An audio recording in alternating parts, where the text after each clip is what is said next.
Gentlemen, you're welcome. Thank you. Let's begin with Honorable. Yeah. Somebody called me and said, did you go on the net? You saw Honorable hugging Lordina Mahama. I said, what has that got to do with that? Honorable, sometimes statements we make, political analysis or whatever it is, people might take it too far and feel that perhaps it transcends into something, personal between. So when people see or hear you, perhaps, or any other person, maybe critiquing the person and on another set, they are sitting down channel, then it's like, hey, what's going wrong here? It doesn't look so normal.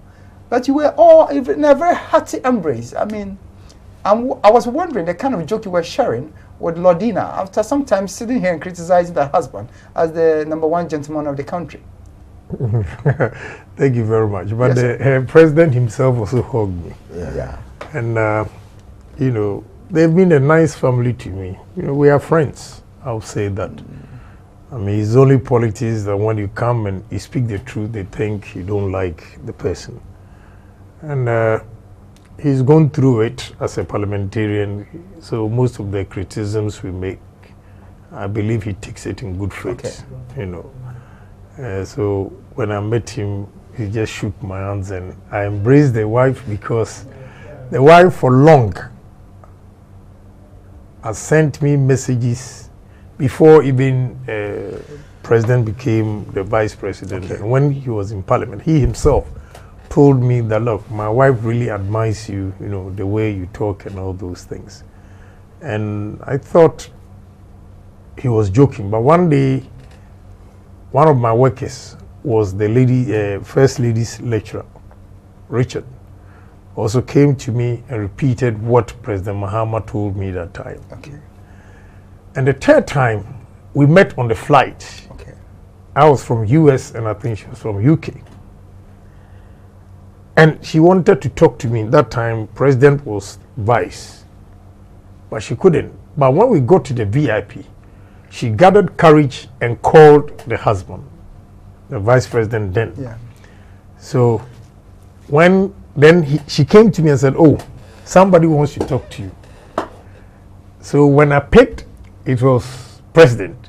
And so, oh, that's your wife. Then I started laughing. I said, oh. She looked at me all the way from Heathrow Airport. I didn't know that. Oh, okay. So, and we've been nice since. The last one was, she said something to me, and I toned down the way I talked to president on certain issues, because she met me at Kenedy Airport. I didn't even recognize her because my back was facing her. And she called me, Ken. I turned. So, Mama, oh, Ken, what you are doing to your brother is not nice. Most of the things you say... This is an exclusive, man. Most of the things you say, they are not true. But he still likes you, so call him. I said, okay, Mama, I'll do that. That's interesting. Oh, yeah, so we are not enemies, and sometimes what I say, like even Ibrahim, I think the last time I said, we met at airport, the VIP, and when we were talking, he said, okay, I'm not mad at you.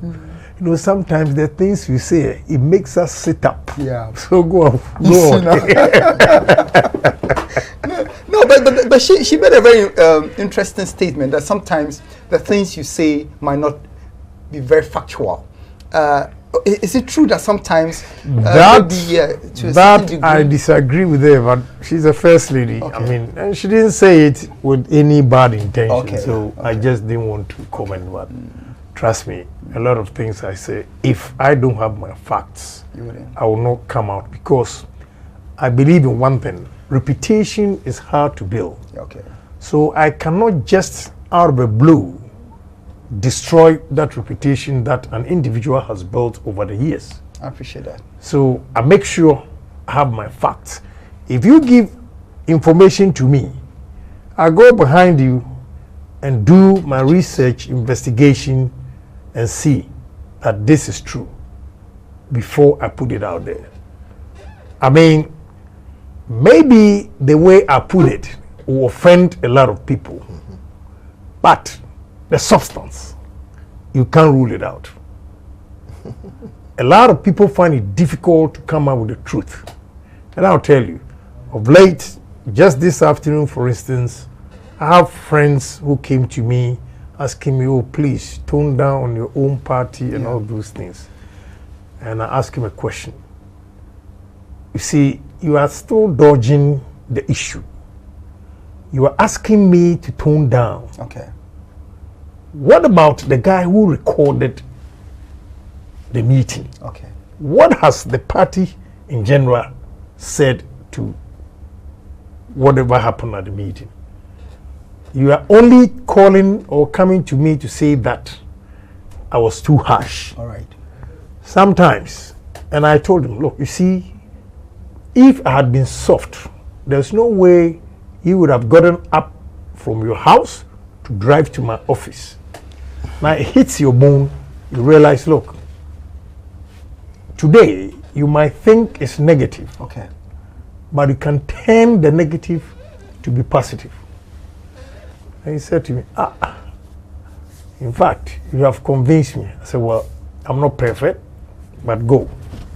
Ask yourself if party members holding discussions, okay, or just go and put it out there and give it to opposition. It's not fair.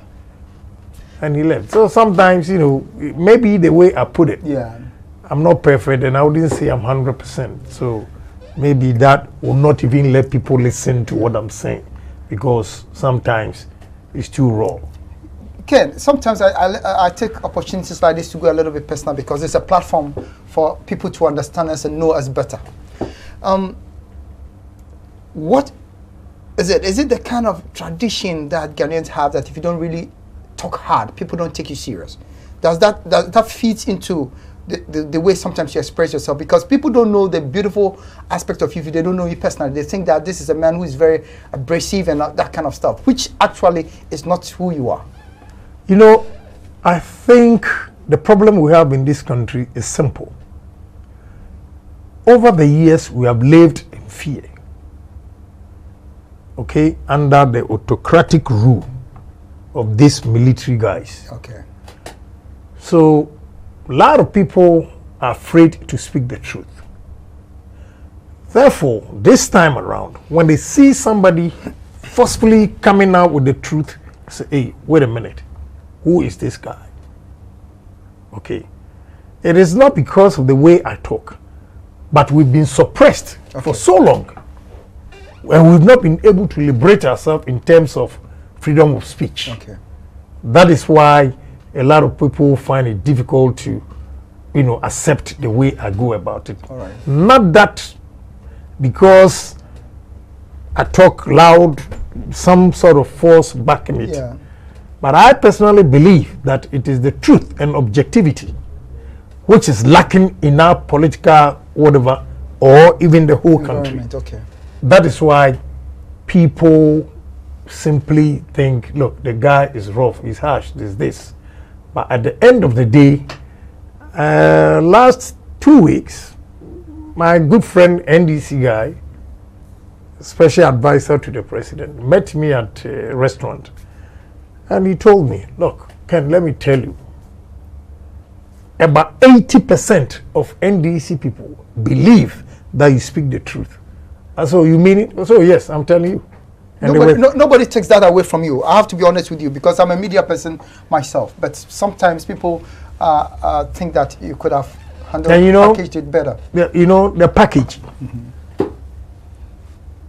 What I believe in is that we have a lot of fine politicians, fine Ghanaians who can articulate their views very easily and nicely. Why do people don't listen to them? Okay.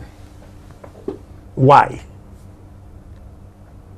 Because we have an attitude, oh, don't worry, let it be. Yeah.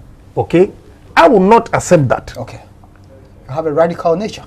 That is the difference. If it has to be done, it must be done. Case closed. No excuse. Right there, no excuse. We don't have to go and come back and say, you know, the thing is red. Yeah. By presenting it to my colleague here, like an orange, it's not like an orange, and I'll go straight and tell you it's orange. if it's orange. If it's red, I'll tell you it's red. And it's very rare in this side of our society. Yeah.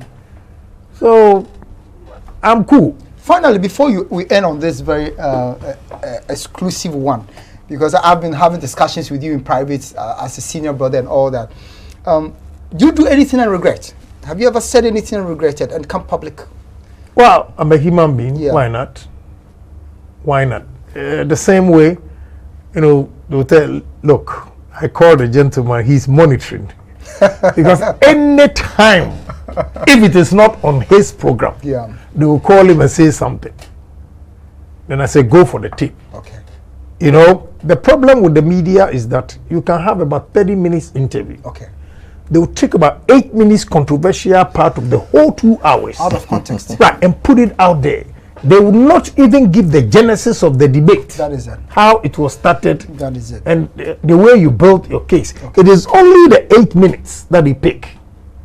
When you sit back, or you are just given that clip of 8 minutes, you just draw a conclusion. Yeah. Oh no, this guy is rough. Okay. But when I start building my points, maybe when I recall incidents that have happened, then sometimes I get emotional, and you know, Yeah, I understand. that I have to be frank. Okay. So it's not anything that, or I wouldn't say that I'm perfect, Okay. and therefore I make statements and I don't regret. I do sometimes. Right. I think Do I you, come, should. do you come public? Well, when I'm reflecting soberly, Okay. okay, I will say that to myself. Then, next time I'm given opportunity, you know, I correct the way I go about it. So I'm human. I wouldn't say I'm 100% correct. Hell no. Then I'm not a human being.